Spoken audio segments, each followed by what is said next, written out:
यदि आपको सपने में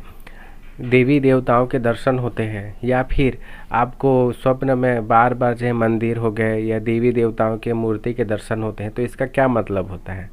देखिए, सबसे पहली बात तो ये कि यदि आप सपने देख रहे हैं तो कौन से प्रहर में आपने सपने देखा है, सबसे पहले ये बात होती है। देखिए, यदि मान लीजिए जैसे कि आपने रात्रि को स्वप्न देखा, 2-3 बजे स्वप्न देखा और उसके बाद आप सपने में देखा कि आपको कहीं मंदिर के दर्शन हुए, भगवान के दर्शन हुए और आप सो जाते हैं फिर से, तो सो जाने के बाद जो है आपका वो स्वप्न खंडित हो जाता है।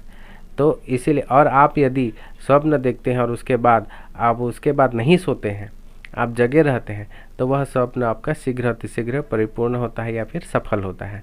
ठीक, तो आप जैसे मान लीजिए कोई कभी कुछ गलत सपना देखते हैं या कोई बुरा सपना देखा और उसके बाद आप तुरंत सो जाते हैं, तो आपका वो सपना खंडित हो जाता है। तो अब आते हैं हमारे मेन पॉइंट, जो कि है आज का टॉपिक है हमारा, कि सपने में देवी देवताओं के दर्शन देने का क्या मतलब होता है। मतलब ये होता है कि आप यदि किसी लंबे समय से किसी परेशानी से यदि आप ग्रसित हैं या लंबे समय से आपको कोई मानसिक परेशानी है, चिंता है या घर में किसी प्रकार की समस्या है, तो वो आपकी दूर होने वाली है। या फिर लंबे समय से आपकी कोई मनोकामना है जो कि अधूरी रह गई है, पूरी नहीं हो रही है, कोई इच्छा अधूरी है, तो वो भी शीघ्र अतिशीघ्र पूरी होने वाली है।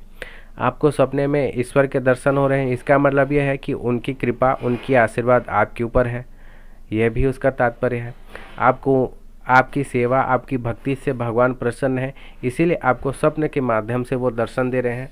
और आपकी मनोकामनाओं को शीघ्र पूर्ण करेंगे, ये उसका अर्थ होता है। तो यदि आप भी अगर अपने सपने में अपने इष्ट देव या फिर आप जिनकी उपासना करते हैं या किसी भी देवी देवता का आपको दर्शन होता है, तो ये आपके लिए बहुत ही अच्छा संकेत है। मतलब आपके आने वाले जीवन में जल्द ही आपके जीवन में खुशियाँ आने वाली हैं, आपकी मनोकामनाएं पूर्ण होने वाली हैं, या फिर आप जो भी आपका रुका हुआ काम है वो शीघ्र अतिशीघ्र सफल होने वाला है।